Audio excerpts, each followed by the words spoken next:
There's a kind of man who spends his whole life being the person other people call when things go wrong. Not because he volunteered for the job, not because he announced himself, just because the people around him learned, over decades of small, ordinary moments, that he would answer, that he would come, that he would not count the cost first and decide later. I have been that man since I was 19 years old. The problem with being that man, the thing nobody warns you about, is that eventually you start to assume the person sleeping next to you understands what that means, that she has watched you do it long enough to know it is not a choice you make in the moment. It is a choice that was already made years ago, quietly without ceremony, the way all the choices that actually matter get made. My name is Raymond Greer. I am 64 years old. I live in Charlotte, North Carolina, on a street called Alderman Crest. In a house I built the back deck on myself in the summer of 2009 with my brother Frank, holding the level and telling me I was off by a quarter inch every 12 minutes. He was right every time. I spent 31 years as a licensed general contractor before my knees had a conversation with me about that. Retired in 2021. I coach a youth woodworking class on Thursday evenings at the community center on Beatties Ford Road because there is no faster way to feel useful than watching a 14-year-old build something with his hands for the first time and understand that he made it. That is who I am. That is who I have always been. Now let me tell you about Frank. Francis Allen Greer, 58 years old. My younger brother by 6 years. Never married, never wanted to. Lives in a 2-bedroom house in Kannapolis. He has owned outright since 2014. Drives a 2016 Chevy Colorado in dark green that he washes every Saturday morning without fail, and has worked as a machinist at the same tool and die shop for 22 years. Frank is the kind of man who knows the exact torque spec for every bolt in every piece of equipment he has ever touched and can tell you from memory the birthday of every person he has ever worked alongside. He remembers things. He pays attention. He does not ask for much. In 58 years, I can count on one hand the number of times Frank called me and said he needed something. Not help moving furniture, not a second opinion on a contract. Something. That specific word, in that specific voice, is how I know it is real. He called me on a Sunday evening in October. October 12th, 7:22 in the evening. I was in the garage finishing a small end table I had been building for my neighbor Mrs. Patricia Hobbs, who had admired one I made for myself 3 years ago and finally asked if I would make her one. I had the sanders going. Didn't hear the first ring. Caught the second. Ray. His voice was measured. Not alarmed. Frank doesn't do alarmed. Hey. I set the sander down. Everything okay? I need a favor. The surgery got moved up. They want me there Tuesday. 6 in the morning. The surgery. Frank had been dealing with a hernia repair, a procedure his doctor had been recommending for 8 months, and Frank had been putting off with the specific stubbornness of a man who does not like to stop working.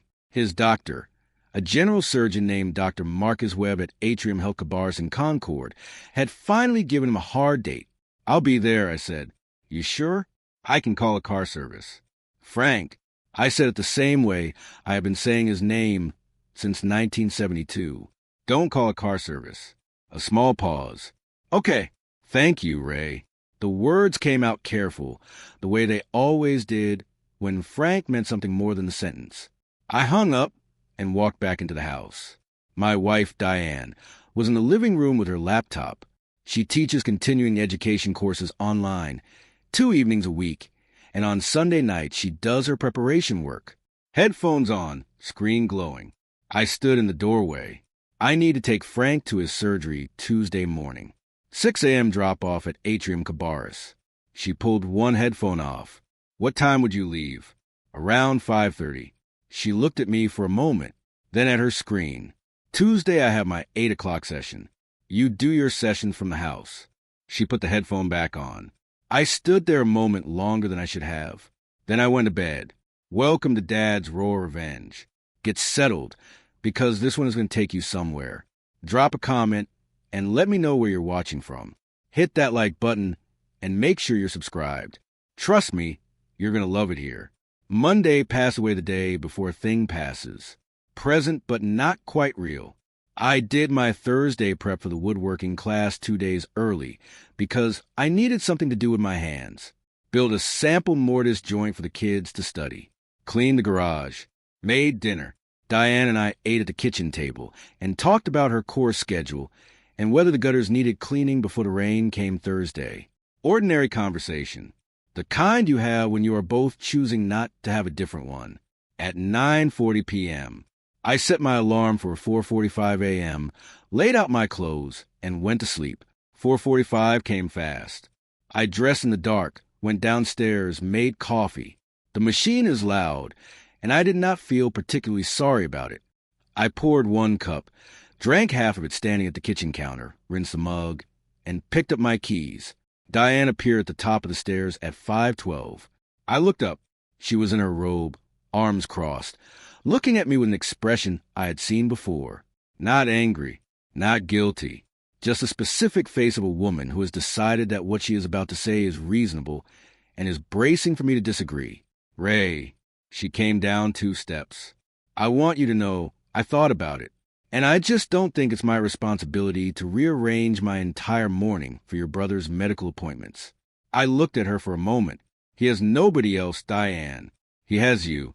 She said it simply, without cruelty, as though that settled it, as though the existence of one person willing to show up meant the absence of any obligation in anyone else to do the same. He has you. 4 words. Flat and final. I picked up my jacket from the hook by the door. You're right, I said, and I meant it. She was right. He had me. She just didn't understand what she had just told me about herself. I closed the door behind me and walked to my 2018 Ford F-250, dark gray, parked in the driveway. The Charlotte morning was cold and sharp. October cold, the kind that is serious about itself. I started the engine, let it warm for 2 minutes, and pulled out of Alderman Crest at 5:14 in the morning. The drive to Kannapolis took 37 minutes at that hour. No traffic. Frank was standing outside his front door when I pulled up 5:51 a.m. He had his small overnight bag, a dark blue canvas duffel he has owned since the Clinton administration, and he was wearing his good jacket, the charcoal one he saves for things that matter. He locked his front door, checked it once, checked it again, then walked to my truck and got in. You didn't have to come this early, he said. I said nothing, just pulled out.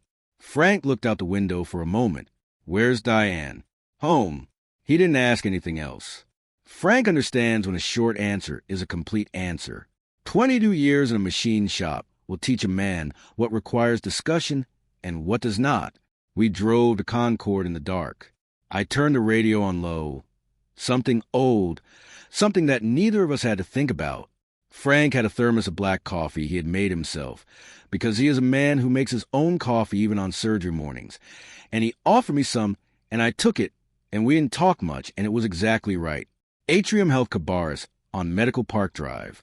We pulled in at 6:04 a.m. The intake area was already busy. That particular hospital morning energy that is both urgent and strangely quiet. Frank checked in at the front desk, a woman named Sheila, who found his paperwork, without fumbling, and asked if he had someone waiting. He pointed at me. She gave me a visitor badge and a waiting area number. Dr. Marcus Webb came out at 6:47 to speak with Frank before they took him back. Tall man, late 40s, steady voice. The kind of surgeon who shakes your hand and looks you in the eye and does not hurry through the explanation. He told Frank what they would do, approximately how long, what recovery looked like. Frank listened with his hands on his knees and asked 3 questions, all of them practical. I stood to the side. Witness, not participant. That was my job this morning. They took Frank back at 7:03. I sat in the waiting room. Plastic chair, decent lighting, a television in the corner running a news program I did not watch. I got coffee from the machine near the elevator, the kind that commits to the idea of coffee without fully achieving it. I sat with it for a while and I thought about Diane's face at the top of the stairs, about the 4 words, he has you, about 23 years of marriage, the way a thing can be fine on the surface for a long time and you can mistake the surface for the structure, the way you can watch someone make small choices year after year Choices that each seem reasonable on their own, and not see the shape they are making together until one morning at 5 in the morning when your brother needs a ride, and you understand completely and finally what the shape is. If you have been listening for a while, do us one quick favor. Subscribe. A lot of people watch without ever doing it, but it costs you nothing, and it means everything to us. Hit the like button while you're at it, and drop your thoughts in the comments. I sat in that waiting room for 2 hours and 41 minutes. I want to tell you about a man named Bernard Okafor. Bernard is 61 years old. He was a project manager on 3 of my largest commercial builds in the mid-2000s. We worked together for 9 years before he moved into real estate development, and I stayed in contracting. We have had breakfast at the same diner on South Tryon Street on the first Saturday of every month for 14 years. When his wife passed in 2019, I drove to his house that evening and sat with him until 2 in the morning and said almost nothing because there was nothing to say, and Bernard knew the difference between words offered to fill silence and presence offered to hold it. Bernard is not a man who calls me at 6 o'clock in the morning unless something is real. He called me at 7:51 a.m. while I was sitting in that waiting room. Ray, his voice was careful. The way it gets when he is about to say something I need to hear. Bernard, you doing anything Sunday? I am sitting in a hospital waiting room for Frank surgery. A brief pause. How is he? Going well so far. What's on your mind? Nothing urgent. He paused again. You want to have breakfast this week instead of waiting? Thursday, maybe? Bernard and I have moved our Saturday breakfast exactly twice in 14 years.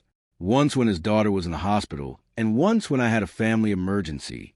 I know what a moved breakfast means. Thursday works, I said. 8 o'clock? 8 o'clock. He was quiet for a second. You doing okay? Getting there, I said. He didn't push. That is a specific quality of a friendship that has survived enough real things, knowing when to ask and when to just confirm the appointment. I hung up and sat back in the chair and looked at the ceiling. Here's what I have been thinking about. Underneath the coffee, in the news program and Bernard's call, sitting in that plastic chair in that Charlotte Hospital waiting room while my wife slept in on Alderman Crest. When Diane and I married in 2001, we had a conversation about what we were building. The specific word she used was partnership. I have not forgotten that word. I built partnerships for 31 years. I know what they require. I know the difference between a partner who tells you a project is too complicated and a partner who rolls up their sleeves and finds a way through. I have been telling myself, for a number of years, I was only recently becoming honest about that Diane's version of partnership was simply different from mine, that her version was quieter, more internal, less visible, that her care showed up in ways I was perhaps not calibrated to recognize. Tuesday morning at 5:12 at the top of those stairs, I had stopped being able to tell myself that, he has you, now I'll figure something out. Not I know this is important. Not even a reluctant yes followed by real presence. Just a clean and final reassignment of all responsibility to the person she knew would handle it. I am not a dramatic man. I do not perform feelings. I do not make speeches to empty rooms. What I do, what I have done since I was 19 years old, is think clearly and act precisely. And sitting in that waiting room, I thought with a clarity I had not felt in years. Dr. Webb came out at 9:44 a.m. Frank was out of surgery. Recovery had gone well. Hernia repaired, no complications. He would be in recovery for another hour, and then I could take him home. He said all of this calmly, practically, and shook my hand with the firmness of a man who had done exactly what he said he was going to do. I sat back down, and I made 4 phone calls. The first was to James Whitmore. James has been my attorney since 2006. He handled the incorporation of my contracting business, 2 property disputes, and one matter I will not detail here, except to say it required someone who listened before he spoke and charged for wisdom rather than hours. He is 70 years old, has an office on East Moorhead Street, and picks up on the second ring every time I called him in 19 years. He picked up on the second ring. James, it's Raymond Greer. Ray, what do you need? I need to understand what I can do with my estate documents, my insurance beneficiaries, and my retirement accounts without creating a legal event. A brief silence. The professional kind. Then, this is about a separation? This is about clarity, I said. I need to know what I own, what I control, and how quickly I can move it. He was quiet for 3 seconds. I could hear him thinking. Then he said, "Come in Thursday afternoon. 2 o'clock. Bring everything you have on paper." "I will," I said. He did not ask unnecessary questions. That is why I have kept him for 19 years. The second call was to my insurance agent, a woman named Carol Devane at Meridian Insurance Group on Park Road. Carol has handled my home, vehicle, and life policies since 2014. I had done a routine review in the spring and knew my beneficiaries from memory. "Carol," I said when she picked up, "I need to schedule an in-person policy review. This week, if possible." "Of course," she said. "Is this a change situation or an add situation?" "Change," I said. "Life and property both." She had me in at 11 o'clock on Wednesday. The third call was to my bank, First National Branch on Brookshire Freeway. I have had accounts there for 27 years. I asked to speak with the branch manager, a man named David Osei, who has known me since I came in with my first commercial bill deposit in 2002. He picked up within a minute. "David, Raymond Greer, Mr. Greer, what can I do for you? I need to schedule a review of all joint account structures. I want to understand what protections exist and what my options are for restructuring." A pause. "When were you thinking?" "Wednesday morning." He had me in at 9 o'clock. The fourth call was to Bernard. Bernard picked up on the first ring this time. "Thursday breakfast is still on," I said, "but I also need a conversation before that." "About what?" "About what to do with a house I built a deck on." He understood exactly what I meant. He has known me long enough to know I do not speak in metaphors by accident. "I am coming to Charlotte Thursday night," he said. "I will be at your diner at 8 a.m. Friday, if you want to eat twice." "I will see you at 8 o'clock Friday," I said. "Thank you, Bernard." He said what he always says when something is real. "All right, Ray. I've got you." I hung up and sat back in the plastic chair with the finished coffee in my hand, and the quiet in my chest that comes when a man stops waiting and starts deciding. Not anger, not grief. That particular cold stillness that arrives when the accounting is complete and the number is clear. Frank appeared in the waiting room at 11:09, pushed in a wheelchair by a nurse named Darlene, wearing the charcoal jacket over his hospital gown with the specific dignity of a man who would not be caught in only a hospital gown in a public space. He looked pale and alert and completely himself. "How we do?" I asked. "Dr. Webb says perfect," Darlene said. I expected nothing less. Frank said, "I took him home to Kannapolis." He slept most of the way, head against a window, breathing slow and even, his canvas duffel in his lap, because he had insisted on holding it himself. I drove at exactly the speed limit the whole way back, and did not turn the radio on, and let the quiet do what quiet does when it has earned the right to be present. I got him inside, set him up on the couch, made sure he had water, and his prescriptions from the discharge bag, and the remote control within reach. His neighbor, a retired schoolteacher named Dorothy Sims, had already left a container of soup on the porch because Dorothy Sims is the kind of woman who knows what a surgery morning looks like and does not wait to be asked. I set the soup on the stove. Frank watched me from the couch with his eyes half closed. "You didn't have to do all this, Ray." "I know." He looked at me for a moment. The look he has given me since we were children. The one that says I know more than I am saying. And I am saying it anyway with my eyes. She didn't come. I didn't answer. He looked at the ceiling. Some things answer themselves. I left Kannapolis at 12:47 p.m. The drive home on I-85 North took 22 minutes. I drove with both hands on the wheel and the heat running, and something on the radio I don't remember because I wasn't really listening. I was thinking about Wednesday at 9 o'clock with David Osei, and Wednesday at 11 o'clock with Carol Devane, and Thursday at 2 o'clock with James Whitmore, about the 4 phone calls made from a hospital waiting room while my brother was in surgery, about what I would find when I got home. Diane's silver Honda Accord was in the driveway. She had not gone anywhere. The house was quiet when I came in. The smell of coffee newer than mine. She was in the kitchen, laptop open, a half-finished cup beside it. She looked up. "How is he?" "Fine," I said. "Surgery went well. He's home." "Good." She went back to her screen. I'm glad it went fine. I stood at the kitchen counter for a moment, the same counter where I had made coffee at 5 o'clock that morning in the dark, where I had stood for a minute looking at the driveway before I left. I looked at Diane, and I noticed something I had not noticed before or had noticed and misnamed for years. She was not relieved.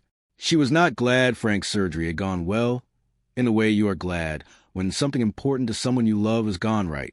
She was glad in the way you are glad when a minor inconvenience has resolved without requiring anything of you. There is a difference. I saw it clearly on Tuesday, October 14th, at 1:03 in the afternoon, standing at my own kitchen counter. I had simply been looking at the wrong thing for a long time. I went to my home office, sat down at my desk, and spent the next hour going through files, insurance policies, retirement account documents, the deed to the house on Alderman Crest, which I had paid for with 31 years of contracting work, the last mortgage payment made in August of 2019, a property in Waxhaw I had purchased in 2017 as a long-term investment, a savings account I had opened in 2009 under my own name that Diane knew existed and had never touched because I had told her once it was my emergency reserve and she had not asked about it since. I spent that hour understanding exactly what I had, what was joint, what was mine, what could move. Then I went downstairs, made dinner, and we ate together at the kitchen table and talked about the weather in the gutters and whether her Thursday session had been rescheduled. Wednesday came in 2 parts. 9 o'clock with David Osei was 15 minutes. He is a precise man, not given to unnecessary words. He walked me through the joint structures on our 2 shared accounts, explained the process for establishing a separate primary account, and confirmed that I could redirect the automatic deposits from my retirement distributions without requiring a joint signature. He had me sign 3 forms. He shook my hand. That was that. 11 o'clock with Carol Devane was longer. Carol is thorough. She spread the policy documents across the conference table in her office on Park Road and walked me through each one with a care I had not seen applied to them in years. The life policy was a central matter. The primary beneficiary on record was Diane. I had listed her in 2004, the 3rd year of our marriage, without a second thought, the way you do when you are 37 years old and building something you believe in. I changed the primary to Frank. I added a secondary designation to my niece, Carolyn Greer, Frank's daughter from a relationship he had in his 30s, who is now 24 years old and in nursing school in Raleigh and has her grandfather's eyes. Carol printed the updated documents. I signed them. She offered me coffee, which I accepted. We talked for a few minutes about nothing consequential, the way you do when the consequential thing has already been handled, and then I thanked her and left. Thursday at 2 o'clock, James Whitmore's office on East Moorhead, 19th floor, corner office. James has a yellow legal pad and a pen that has been refilled so many times the barrel is scratched down the bare metal. He uses nothing else. He sat across from me with the estate documents I had brought, and he read them without speaking for 11 minutes. Then he set them down, took his glasses off, and looked at me. Raymond. He always calls me Raymond. No one else does. You understand that changes at this stage, while you're still married, are subject to contestation in a divorce proceeding. I understand that. What you can do unilaterally right now, without legal exposure, is establish separate accounts, redirect future deposits, and update beneficiary designations on instruments that are solely in your name. He tapped the policy folder. The life policy Carol updated is yours. That holds. The Waxhaw property, as a premarital asset with your name on the original deed, is well positioned. The house on Alderman Crest is joint. That requires proceeding. I know. He studied me for a moment. You are not looking to do this quietly. I am looking to do this correctly. He nodded once. Then he picked up his pen and wrote 4 lines on a legal pad and slid it across the desk. 2 names. One was a family law attorney on South Church Street, a woman named Helen Bassett, 30 years in practice. Described by James with a concision, he applies to everything worth recommending. She's good, the real kind. The other name was a financial advisor who had worked with 3 of his clients through similar situations, a man named George Tillman. I copied both names into my own notebook, the same one I use for project logs. I keep everything in the same notebook. James closed the estate folder and handed it back to me. One more thing, he said, and paused in the way he pauses when he wants the next sentence to land fully. Have you told her? No. He considered that. When you're ready, he said, not before. You don't owe anyone the advance notice. We shook hands at the door. I drove home, parked in the driveway, sat in the F-250 for 4 minutes with the engine off. The house on Alderman Crest sat in front of me. Gray siding, white trim. The front porch I had reinforced in 2015 when I noticed the third board was starting to flex. The back deck Frank had stood on for 6 consecutive Saturdays with a level telling me I was off by a 1/4 inch. The gutters that needed cleaning before the rain on Thursday. The house I had come back to every night for 23 years. I sat with it, the way you sit with the last view of a place you already know you are leaving. Then I got out of the truck and went inside. Diane was in the living room. She looked up when I came in. Long day? Errands, I said. She nodded and looked back at her laptop. I went to the kitchen, made coffee, took it to the table, sat down. Outside on Alderman Crest, a car moved slowly past, headlights cutting the early dark. Somewhere down the block, a dog barked once and went quiet. The kitchen clock ticked. On Friday morning, Bernard and I sat at the diner on South Tryon Street. At 8 a.m., he arrived before me, which means he had been there since 7:45, because Bernard does not arrive at the time appointed. He arrives early enough to confirm the appointment is real. He had coffee. He stood when I came in, shook my hand with both of his, the way he has since his wife died, because he told me once that a handshake that requires both hands says what he no longer bothers putting into sentences. We sat. We ordered. He looked at me across the table, and he said exactly one thing before the food came. How long have you been carrying this? Longer than I let myself know, I said. He nodded and drank his coffee, and that was the whole of it. That is a specific mercy of a friendship that has survived real things. I called Helen Bassett's office from the parking lot at 9:14 a.m. Her assistant put me in for the following Monday. I thanked her and hung up, sat in the truck for a moment, and felt the same cold clarity I had felt in the hospital waiting room 11 days earlier. Not grief, not anger, something cleaner than both. Preparation. Diane did not know about Carol Devane, or David Osei, or James Whitmore. She did not know that on the morning she stood at the top of the stairs in her robe and told me, "Here's you." The 4 phone calls I made from a hospital waiting room while her brother-in-law recovered from surgery were already building what comes next. She did not know that the man she sent out alone at 5:14 in the morning came home a different kind of alone, the voluntary kind, the kind a man chooses with clear eyes and both hands steady on the wheel. She is going to find out. Not today, not before I am ready, but she will find out the way these things always come out in the end. Through paperwork, through proceedings, through the quiet institutional machinery of a life being responsibly disassembled. She will open an envelope. She will make a call. She will hear a voice on the other end confirm what the documents say. And she will understand in that moment that the man she sent to the hospital alone had been paying attention the whole time, that he had simply chosen, until Tuesday morning, to be patient about what he was paying attention to. I told Frank on Sunday, drove to Kannapolis, brought cornbread from the place on Dale Earnhardt Boulevard he likes, sat at his kitchen table while he ate slowly, carefully, still moving like a man whose midsection had recently been rearranged, and I laid it out. Not everything. Enough.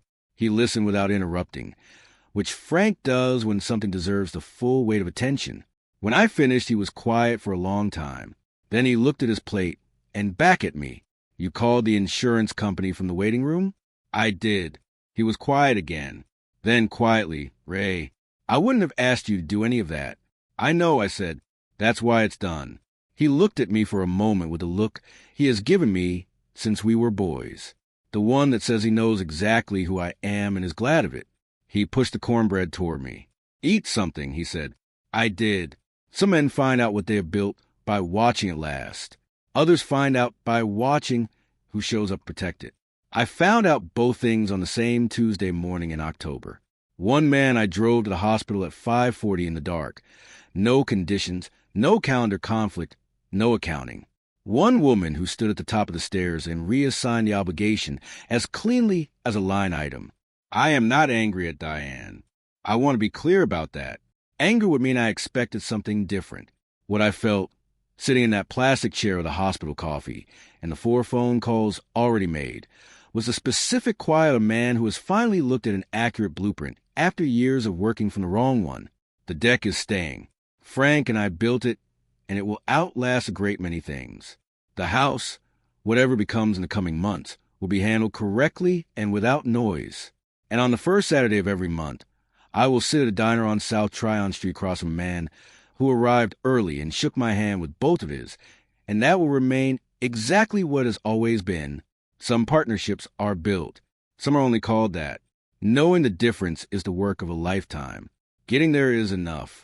If you enjoyed this story, join our community by hitting that like button and subscribing for more real, raw, and family-centered stories. And as always, thank you for being a part of Dad's Raw Revenge. I will see you on the next one.